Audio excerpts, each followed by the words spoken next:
Hello बच्चों, you are watching JEE NEETology with Mahfooz sir.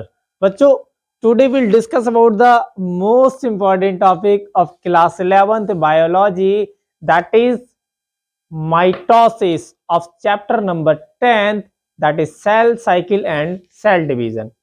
बच्चों, interface, cell cycle, cell growth, control of cell cycle, ये सारे topics मैंने already discuss कर रखे हैं। अगर आपने नहीं देखे हैं तो उन सारी वीडियोस के लिंक इसके डिस्क्रिप्शन में मिल जाएंगे, आप वहां जाके चेकआउट कर सकते हैं। ठीक है, तो आज हम स्टार्ट करने वाले हैं बच्चों माइटोसिस। माइटोसिस क्या होता है?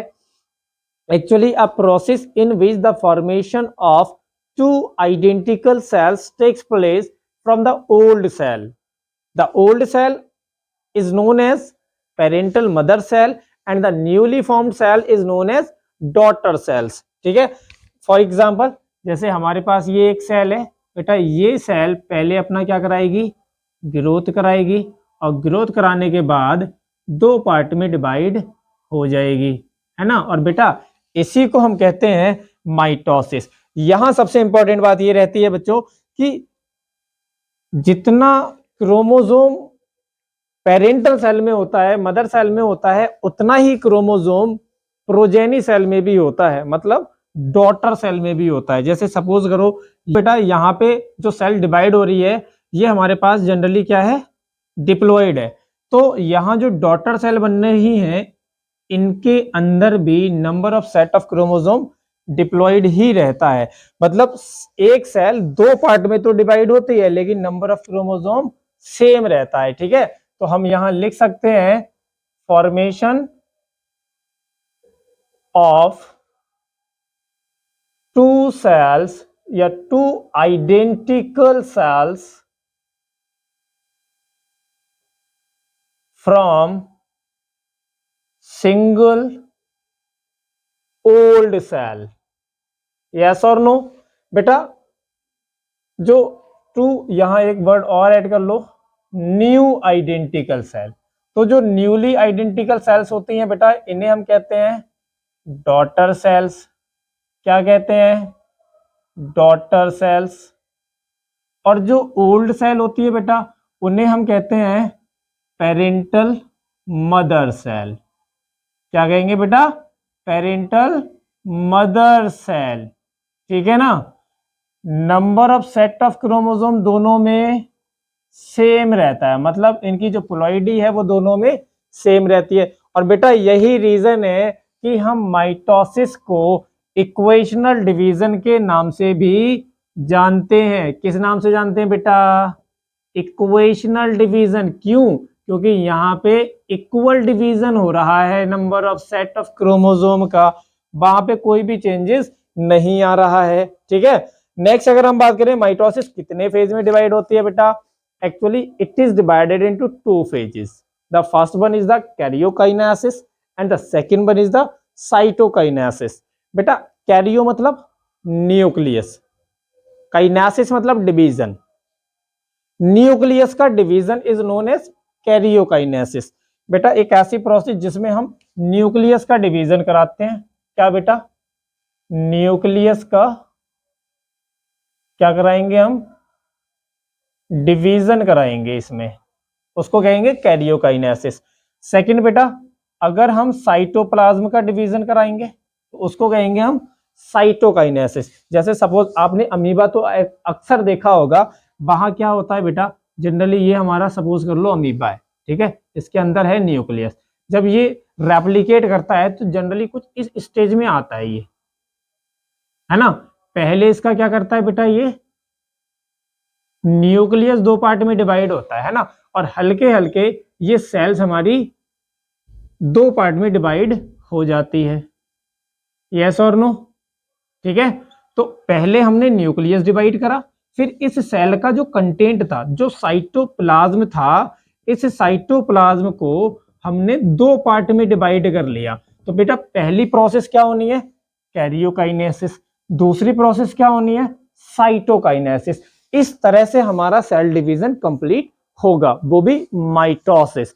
अब कैरियोकाइनेसिस की भी बात करें बेटा, तो ये न्यूक्लियस दो पार्ट में डिवाइड होता कैसे है? बेटा अगर आपको याद हो ना, तो मैंने फर्स्ट लेक्चर में बताया है कि the whole cell cycle is a sequential process. ये जो पूरी आपको सेल साइकिल दिखती है ना, दैट इज इंटरफेज। यहां से यहां तक इंटरफेज चलता है हमारे पास, और यहां से यहां तक बेटा हमारा एम फेज चलता है। और एम फेज की अगर हम बात करें, इसी को हम माइटोसिस कह रहे हैं। बेटा माइटोसिस को एक नाम और देते हैं हम, इसको कहते हैं बेटा माइटोटिक। जगह जगह आपको माइटोटिक डिवीजन के नाम से भी दिखता है ये, और इसको हम इक्वेशनल डिवीजन के नाम से भी जान रहे हैं। अब बात कर ले कैरियोकाइनेसिस की। बेटा कैरियोकाइनेसिस हमारा 4 स्टेजेस में डिवाइड होता है। Number first is the prophase, second is the metaphase, and third is the anaphase, fourth is the telophase. अब ये इतनी स्टेजेस में हो क्या रहा है बेटा, इतनी स्टेजेस में न्यूक्लियस का डिवीजन होगा। अब न्यूक्लियस का डिवीजन क्यों बेटा? अरे बेटा सेल जब दो पार्ट में ग्रो करेगी, दो पार्ट में डिवाइड होगी, तो न्यूक्लियस भी तो दो पार्ट में होगा ना। अब न्यूक्लियस के अंदर क्या क्या है बेटा? क्रोमोसोम्स, डीएनए, जीन्स, ये सब कहां होते हैं? न्यूक्लियस में। Because nucleus is responsible for the inheritance of character from one generation to another generation. एक जनरेशन से दूसरी जनरेशन में जो कैरेक्टर का ट्रांसफरेंस होता है, उसको कैरी कौन करता है बेटा? न्यूक्लियस करता है। अब न्यूक्लियस भी क्यों करता है बेटा? क्योंकि उसके अंदर होता है डीएनए, और DNA actually is the carrier of the inheritance. हमारा जो न्यूक्लिक एसिड है डीएनए, यही डीएनए हमारे पेरेंट्स के कैरेक्टर को हमारे अंदर तक लेके आता है। तो उस डीएनए को हमने दो पार्ट में डिवाइड करना होता है, उस क्रोमोसोम्स को हमने दो पार्ट में डिवाइड करना होता है, इसीलिए हम न्यूक्लियस का डिवीजन कराते हैं। लेकिन ये जो न्यूक्लियस का डिवीजन है ना बच्चों, ये इतनी आसानी से नहीं होने वाला बेटा, बहुत सिक्वेंशियल प्रोसेस है।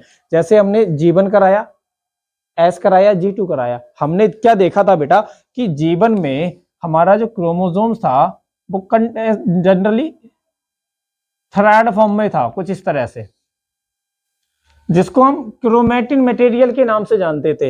एस फेज में बेटा यहाँ पे डीएनए का सिंथेसिस होना स्टार्ट हो जाता था, राइट, मतलब रेप्लिकेट करना स्टार्ट हो जाता था डीएनए। और G2 फेज में वो डीएनए कंप्लीटली फॉर्म्ड हो जाता था। लेकिन वो किस फेज में रहता था, इसकी बात अब हम करने वाले हैं। तो फटाफट आप एक बार इसका स्क्रीनशॉट ले लें। अब हम एक एक करके बात करेंगे, प्रोफेज, मेटाफेज, एनाफेज और टीलोफेज। और एक बात और मैं आपको बता दूं कि माइटोसिस जो होता है ना, it is the shortest phase. Why? Because it takes only 5% time of the whole cell cycle. पूरी सेल साइकिल का ओनली 5% टाइम ये लेती है। मतलब 95% टाइम में कौन कंप्लीट होता है बेटा? इंटरफेज। ठीक है, जैसे हमें पता है ह्यूमन सेल्स की अगर हम बात कर लें बेटा, तो generally it divide in 24 hours, right ना। तो इस 24 आवर्स में अगर माइटोसिस की बात करें, तो mitosis takes only 1 hour for the completion. मतलब हमने 23 आवर्स में न्यूक्लियस, डीएनए, प्रोटीन, इन सब चीजों को इकट्ठा किया, और अब हम उसको 1 घंटे में रेप्लिकेट कराने की सोच रहे हैं, 2 सेल्स बनाने की सोच रहे हैं, जो कि हम माइटोसिस में करेंगे।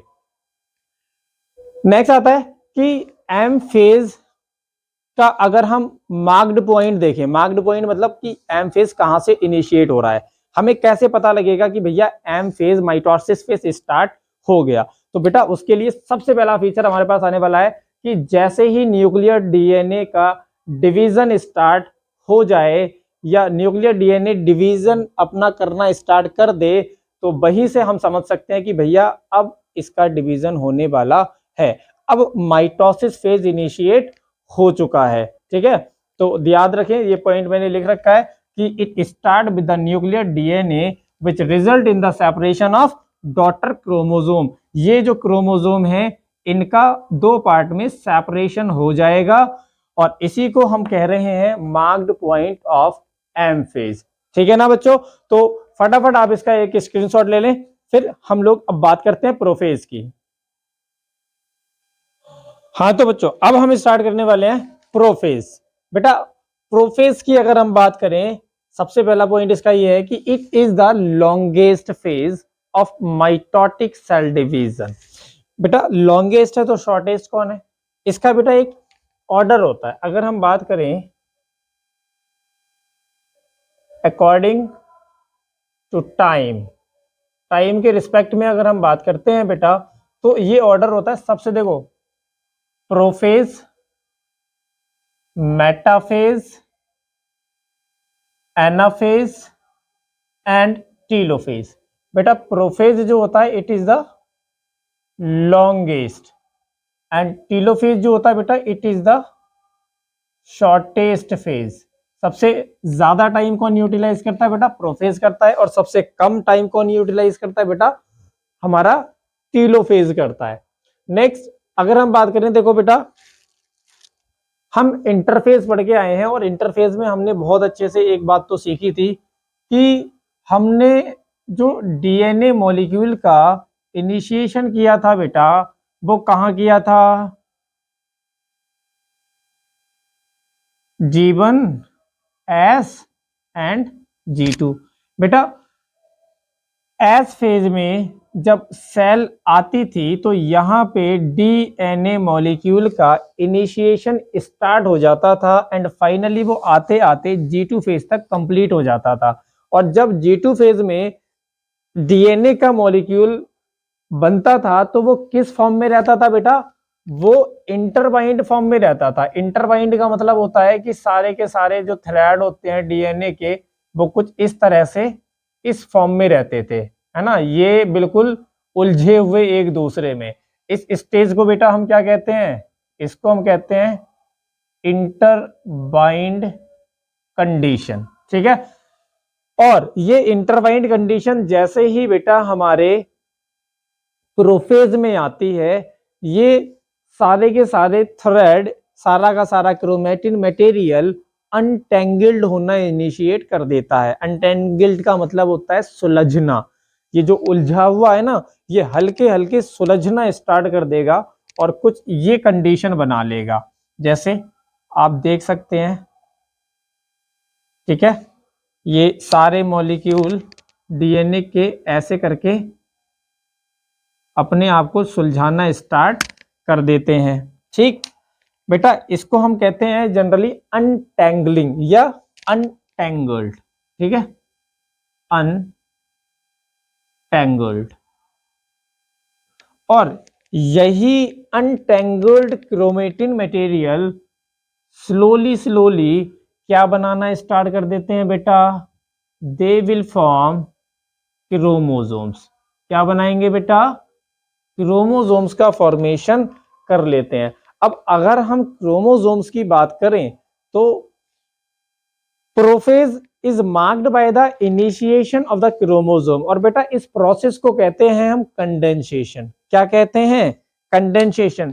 कंडेंसेशन का मतलब क्या होता है कि जो क्रोमेटिन मटेरियल है बेटा, वो इंटरबाइंड से कंडेंस्ड होना स्टार्ट कर देता है और कंडेंस्ड होके एक न्यू डॉटर क्रोमोसोम का फॉर्मेशन यहाँ पे इनिशिएट हो जाता है, जो कि आपको यहाँ दिखता होगा। In S and G2 phase new DNA molecule are not distinct, that is intertwined, but in prophase it is initiated by the condensation of chromosomal material. जो क्रोमोसोमल मटेरियल है, मतलब ये क्रोमोसोमल मटेरियल का बनना इनिशिएट हो जाता है कहां पे बेटा? प्रोफेज में आके। नेक्स्ट बात करते हैं बेटा कि जो क्रोमेटिन मटेरियल है वो क्या हो जाते हैं बेटा? अनटेंगल्ड हो जाते हैं एंड फॉर्म द क्रोमोसोम। ये अनटेंगल्ड हो गए और इन्होंने क्रोमोसोम का फॉर्मेशन कर लिया। अब मसला ये है कि यहाँ पे जो क्रोमोसोम्स बनेंगे वो किस कंडीशन में बनेंगे और क्या क्या होने वाला है हमें। तो बेटा फटाक से इसका एक स्क्रीनशॉट मारो और मैं अब बात करने वाला हूं नेक्स्ट कि ये क्या क्या चेंजेस लेके आएगा, राइट। तो बेटा सपोज करो कि हमारे पास ये एक सेल है और इसके अंदर है बेटा हमारे पास ये न्यूक्लियस। जनरली क्या होता है, जो प्रोफेज है ये भी हमारी दो स्टेजेस में कंप्लीट होती है। एक होती है बेटा अर्ली प्रोफेज और एक होती है हमारी लेट प्रोफेज। अगर हम अर्ली प्रोफेज को देखें तो यहाँ पे क्या इनिशिएट होता है बेटा, कंडेंसेशन ऑफ क्रोमोसोम्स इनिशिएट हो जाता है और जो न्यूक्लियर मेम्ब्रेन है, इस न्यूक्लियर मेम्ब्रेन का ब्रेकडाउन इनिशिएट हो जाता है। क्या हो जाता है बेटा, मैं यहां लिखता हूं this is the early prophase. ठीक है, तो अर्ली प्रोफेज में क्या होने वाला है कि जो न्यूक्लियर मेम्ब्रेन है, ये न्यूक्लियर मेम्ब्रेन जगह जगह से ब्रेक होना इनिशिएट कर देगी और यहाँ पे जो क्रोमोसोम्स होंगे बेटा वो हमारे कुछ इस तरह से कंडेंस्ड होना इनिशिएट कर देंगे। ठीक है, एंड फाइनली ये जाते जाते अपनी लास्ट स्टेज में that is called late prophase. Late prophase में ये अपनी क्या क्या चेंजेस दिखाएंगे, जैसे सपोज करें दिस इज द सेल, ठीक, और इस सेल के अंदर अगर हम बात करें तो जो न्यूक्लियर मेम्ब्रेन है वो कंप्लीटली डिसअपियर हो जाती है लेट प्रोफेज में, लेकिन पहले उसमें बहुत सारे चेंजेस आते हैं बेटा। और वो सारे चेंजेस कहां कहां से आएंगे, जैसे सबसे पहले हम बात करें, आपको याद है कि हम सेल साइकिल के जो G2 फेज था, इस G2 फेज में हमने बेटा सेंट्रियोल का डेवलपमेंट इनिशिएट किया था। डेवलपमेंट से मेरा मतलब है ड्यूप्लीकेशन, और यहाँ पे ये ड्यूप्लीकेशन कंप्लीट हो भी गया था। और आपको याद होना चाहिए कि जो बेटा सेंट्रियोल होते हैं ये सिर्फ और सिर्फ एनिमल सेल में प्रेजेंट होते हैं। कहाँ बेटा, एनिमल सेल में प्रेजेंट होते हैं, जबकि ये प्लांट सेल्स में प्रेजेंट नहीं होते हैं। यस और नो, ये पॉइंट्स क्लियर करो अपना कि सेंट्रियोल केबल और केबल एनिमल सेल में प्रेजेंट होते हैं और प्लांट सेल में प्रेजेंट नहीं होते हैं। ठीक है, तो ये जो सेंट्रियोल हमने G2 फेज में ड्यूप्लीकेट किए थे, मतलब हमारे पास एक सेंट्रियोल था, ये वाला सेंट्रियोल का स्ट्रक्चर अगर मैं बताऊं बेटा आपको, जनरली ये जो मैंने स्ट्रक्चर आपको दिखाया था लास्ट लेक्चर में, this is the structure of centriole. ठीक है, सेंट्रियोल का काम क्या था बेटा, ये हमारे स्पिंडल फाइबर के फॉर्मेशन में हेल्प करता है। स्पिंडल फाइबर क्या करते हैं बेटा, स्पिंडल फाइबर जो होते हैं क्रोमोसोम को होल्ड करके रखते हैं। अब वो कैसे रखते हैं हम देखते हैं यहाँ पे। तो एक सेंट्रियोल हमारे पास G2 फेज में था, हमने डुप्लीकेट करके उसको कितना बना लिया बेटा, 2 बना लिए। तो क्या होता है कि ये सेंट्रियोल हमारे कहाँ बनते हैं, न्यूक्लियस के अंदर बनते हैं। अर्ली प्रोफेज में हमारे पास 2 सेंट्रियोल होते हैं, मैं आपको यहाँ दिखा देता हूँ। ठीक है, ये हमारे पास 2 मैंने सेंट्रियोल बना रखे हैं, दिस, ठीक है, एक ये है और ये बेटा G2 फेज में इसने डुप्लीकेट किया और उसके बाद बनाए। तो जैसे ही अर्ली फेज हमारी अर्ली प्रोफेज खत्म होती है, फिर उसके बाद आती है हमारे पास बेटा लेट प्रोफेज। ठीक है ना, इस लेट प्रोफेज में क्या होने वाला है, centriole start to move towards the opposite pole. ये जो सेंट्रियोल होते हैं ये यहाँ अपोजिट पोल्स पे आना इनिशिएट कर देते हैं, कुछ इस तरह से। एक यहाँ आ जाता है और बेटा एक हमारा यहाँ आ जाता है। ठीक है, तो ये दोनों सेंट्रियोल हल्के हल्के क्या करना स्टार्ट कर देते हैं, हमारे दोनों अपोजिट पोल्स पे, एक इस पोल पे और दूसरा इस पोल पे आना इनिशिएट कर देता है। नेक्स्ट, ये सेंट्रियोल करेंगे क्या बेटा, जनरली ये एक प्रोटीन का सीक्रेशन होता है यहाँ पे इनके चारों तरफ, जिसको हम जिलेशन कहते हैं बेटा। क्या कहते हैं, by the gelation of protein. देखें, aster formation occurs and they form astral rays by the gelation of protein in animals. केवल एनिमल्स के केस में, मतलब बेटा एस्ट्रल फॉर्मेशन क्या होता है, देखो ये सेंट्रियोल जब प्रोटीन का सीक्रेशन करते हैं बेटा, तो यहाँ पे एक नया स्ट्रक्चर बनता है और इस स्ट्रक्चर को हम कहते हैं एस्टर प्लेट। क्या कहते हैं बेटा, एस्टर प्लेट। यस और नो, और ये एस्टर प्लेट कुछ थ्रेड लाइक स्ट्रक्चर बनाते हैं। क्या बनाते हैं बेटा, एक थ्रेड लाइक स्ट्रक्चर बनाना इनिशिएट कर देते हैं कुछ इस तरह से। ठीक है, और इन थ्रेड लाइक स्ट्रक्चर्स को बेटा हम किस नाम से जानते हैं, these are known as spindle fibre. क्या बेटा? Spindle fibre. तो एक तो पॉइंट ये हुआ कि लेट प्रोफेज में हमारे पास सबसे पहला एस्टर प्लेट का फॉर्मेशन होगा। सेकंड, ये एस्टर प्लेट क्या बनाएंगे हमारे बेटा? स्पिंडल फाइबर बनाएंगे। और आपको पता होना चाहिए कि स्पिंडल फाइबर का फॉर्मेशन कौन कर रहा था बेटा? ट्यूब्यूलिन प्रोटीन्स कर रही थी। कहा? कौन बेटा? Tubulin proteins. जैसे इन्होंने यहां बनाया बेटा, वैसे ही ये यहां भी बनाते हैं। ठीक है, कुछ इस तरह से ये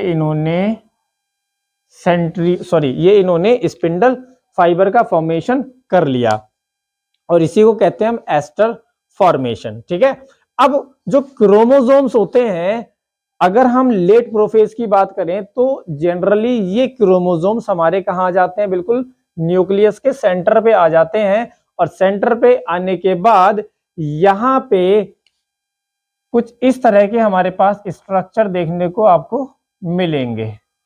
ये हमारे पास क्रोमोसोम्स का फॉर्मेशन इनिशिएट हो चुका है, मतलब पूरी तरह से हमारे पास क्रोमोसोम बन चुके हैं। ठीक, अब क्रोमोसोम की बेटा अगर बात करते हैं तो क्रोमोसोम का स्ट्रक्चर क्या होगा, इसकी बात अभी हम नेक्स्ट फेज में करेंगे, क्योंकि अभी प्रोफेज में हम सिर्फ इतना ही देखते हैं कि क्रोमोसोम हमारे कंप्लीटली डेवलप हो जाते हैं, स्पिंडल फाइबर का फॉर्मेशन हो जाता है, एस्टर का फॉर्मेशन हो जाता है जो कि सेंट्रियोल बनाता है। और सबसे इंपॉर्टेंट बात बेटा, जो सेल ऑर्गेनेल्स होते हैं जैसे कि हमारे पास Golgi complex, endoplasmic reticulum, nucleolus and nuclear envelope, it will completely disappear. ये क्या हो जाती है बेटा? कंप्लीटली डिसअपियर हो जाती है लेट प्रोफेज में आते आते, मतलब यहां ये अब आपको दिखाई नहीं देंगे, इनका डिसअपियरेंस हो चुका होता है जब सेल्स अर्ली प्रोफेज से लेट प्रोफेज में आती है। ठीक है, अब नेक्स्ट चीज ये है कि बेटा जो एस्टर फॉर्मेशन है ये कहां कहां होता है बेटा? ये सिर्फ एनिमल्स में होता है। कहां बेटा? सिर्फ एनिमल्स में होगा, प्लांट्स में क्यों नहीं हो सकता? अरे भाई, मैं अभी अभी बता के आया आपको कि प्लांट्स में सेंट्रियोल एब्सेंट रहते हैं और जो एस्टर का फॉर्मेशन है बेटा वो कौन बना रहा है? हमारे सेंट्रियोल बना रहे हैं। अब जब प्लांट्स में सेंट्रियोल है ही नहीं तो कहां से एस्टर बनाओगे भैया? आप लोग नहीं बन सकते ना। तो बेटा इसी के बेस पे एक ऐसी प्रोसेस जिसमें एस्टर का फॉर्मेशन होता है उसको बेटा हम कहते हैं एम्फी एस्ट्रल माइटोसिस, और जिसमें एस्टर का फॉर्मेशन नहीं होता है उसको हम कहते हैं एन एस्ट्रल माइटोसिस। क्या कहते हैं बेटा? Anastral. तो बेटा मैं यहां लिख देता हूं, देखो इसको हम क्या कहेंगे? Amphi astral mitosis. किसके केस में कहेंगे बेटा ये बात हम कहेंगे एनिमल के केस में। ठीक है, और प्लांट्स के केस में हम क्या कहेंगे? Anastral mitosis. ठीक है ना? क्यों कहेंगे एन एस्ट्रल? क्योंकि प्लांट्स में बेटा एस्टर प्लेट का फॉर्मेशन नहीं होता है जो स्पिंडल फाइबर का फॉर्मेशन करने में हेल्प करती हैं, इसलिए हम यहाँ पे प्लांट्स के केस में क्या कहते हैं बेटा? Anastral mitosis. समझ आ रही है ना बच्चों इतनी बात? तो अब यहां हमारे पास लेट प्रोफेज फिनिश होती है। अब हम बात करने वाले हैं बेटा मेटाफेज स्टेज की, तो फटाफट इसका एक स्क्रीनशॉट ले लें। लेकिन बेटा अगर मेटाफेज भी इसी में करें तो वीडियो की लेंथ बहुत ज्यादा हो जाएगी, इसलिए आगे के लेक्चर्स देखने के लिए आपको नेक्स्ट वीडियो में आना पड़ेगा। ठीक है, तो नेक्स्ट वीडियो में आने के लिए चैनल को सब्सक्राइब करें जिससे कि आपके पास नोटिफिकेशन पहुंच जाए। एंड अगर वीडियो आपको अच्छी लगी हो तो प्लीज लाइक करें, शेयर करें और कमेंट करें, ज्यादा से ज्यादा अपने दोस्तों में फैला दें। आप अकेले इसका बेनिफिट ना लें, अपने दोस्तों को भी बेनिफिट दें। ठीक है, okay, thank you so much बच्चों, बाकी बात करेंगे हम नेक्स्ट लेक्चर में। Thank you so much.